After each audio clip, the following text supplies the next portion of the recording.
Hello out there to everyone in the verse. Gabby here with my weekly show where I do my best to offer up advice and solutions to the many interpersonal problems that any one of us might face, whether that be tackling relationship difficulties or just being an ear for someone in need. Tonight we have a couple of interesting stories I want to share, and of course a Dear Gabby update as well. Remember that if you have your own difficulty you would like to share, please mail in your concern or you can post it in the comments below, and I will give my very best advice to you if chosen. So be sure to let me know your troubles for your own chance at a problem-solving take from the galactically known Gabby.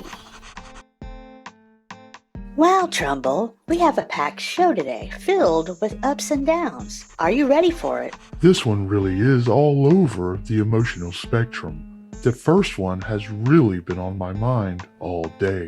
You ain't wrong, Trumbull. I like being able to help all sorts of problems, but it truly is the more complex problems that stick with you the longest. I am thankful for each and every one of my letters, no matter the difficulties shared. Did you get enough rest this past week after all of the work you did for the new Starfield episode we did? I did. I took a trip out to Port Olisar before it's replaced. The sights there while standing on the edge of the landing pad were truly out of this world.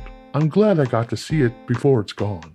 Yeah, I've been meaning to get out there one last time, but I might not make it. We'll see if I can squeeze it in before it's gone. You know, Gabby doesn't like wearing space helmets, but maybe I can get a good look from the inside. Anyway, on with the show.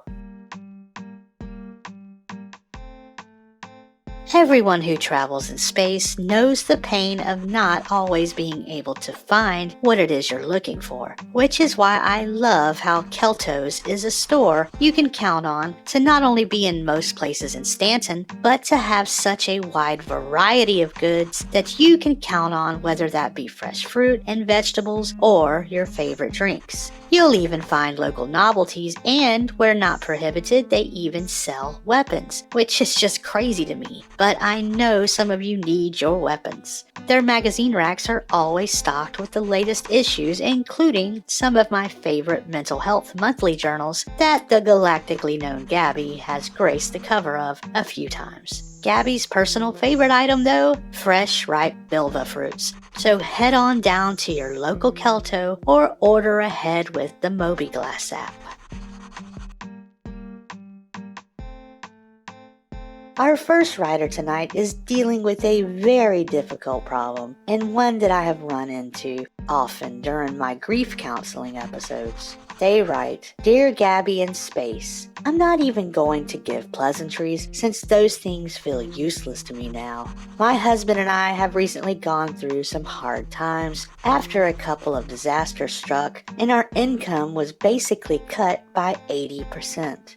I kept telling him, I said, Abner, we just gotta work our way back up. But he couldn't take it. And so he ejected himself out into space from our airlock, leaving me with the debt, the repoed ship, and pretty much only what I could carry. I wasn't even able to get his body back, so he's still just exploring the galaxy while I'm stuck planet-side in a dead-end administrative job, securing travel for others who are eager to go planet hopping. My question to you, the galactically known Gabby, is if there's a heaven, will I be barred entrance because of how much I hate Abner for leaving me? I'm sure you will have some sage old advice about forgiving, but I simply will not do so. Signed, Abner for leaving me.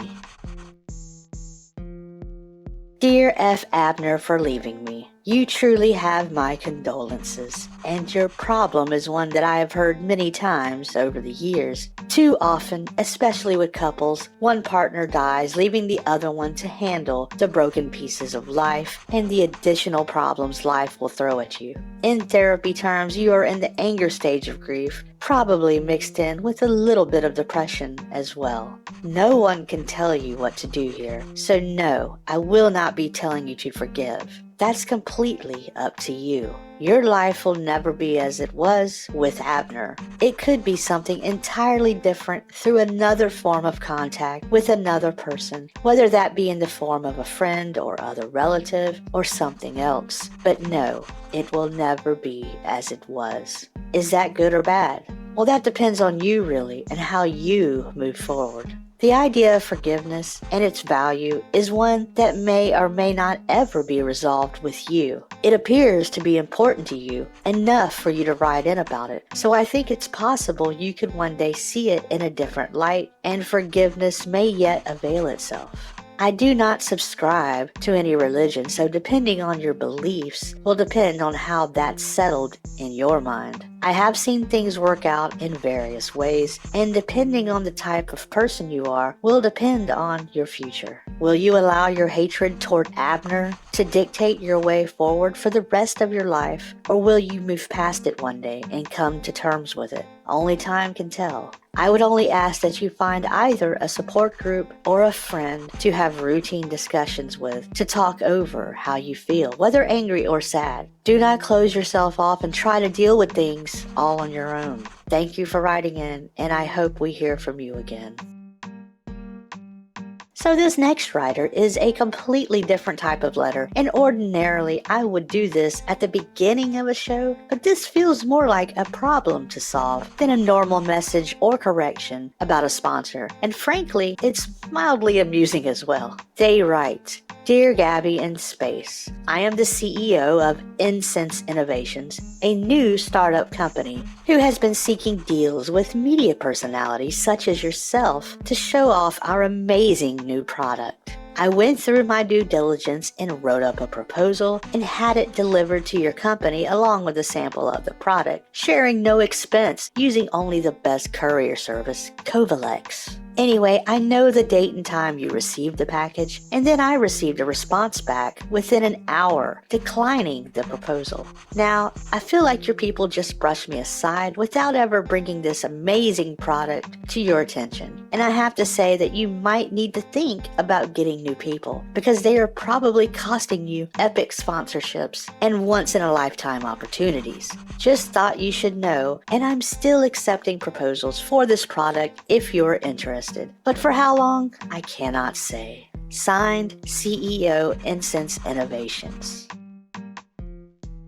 Dear CEO Incense Innovations, thank you for your proposal, but it was I who rejected it almost immediately. The product you sent, Fragrant Flatulence, is not one we have an interest in sponsoring here at Dear Gabby in Space. Besides the fact that it does not really fit in with my type of show, I also do not hawk items that do not have any sort of quality control figures included with them, especially for something that should need, well, considering this is something inserted into the body, it would be irresponsible for any media personality to do so. I have included your letter to be on my show, which in and of itself might garner you some attention, but it's my hope that it's regulatory attention that finds you before any harm can come to citizens in the verse. If your product is deemed safe for personal use, then I wish you and your company good fortune. But regardless, it is not a product I will ever support here. Thank you for your concern of my business affairs, and I guess we will just have to make do on our own as we have these past 13 years.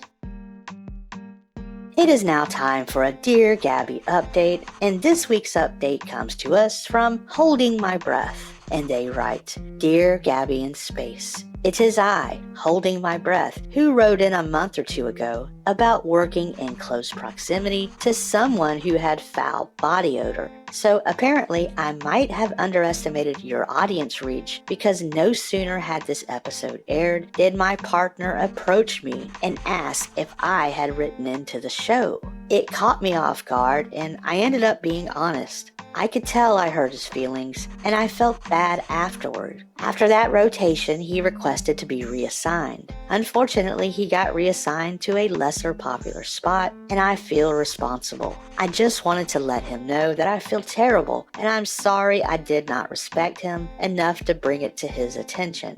I hope we can be friends again one day, and I do miss working with him because his replacement has not exactly been the most pleasant to work with, and I say this knowing that he could be listening, but I simply do not care. Thanks for the advice, Gabby, and hopefully this helps others out there. I'm really sorry it went down like that, holding my breath. The trouble with being galactically known, Gabby, is that, well, my show is galactically known. And sometimes people have been able to piece together the things that they hear on the show and then confront the person about it. I hope things work out for both of you, and to your old partner, thank you for listening, and write in anytime to let us know how you're getting along on your new post. That is all for this week's show. Tune in next week, and until then, I hope you all stay safe out there in the verse, especially after this show. Me and Trumbull wish you all well. Thank you for watching. Say goodnight, Trumbull. Good night, Trumbull.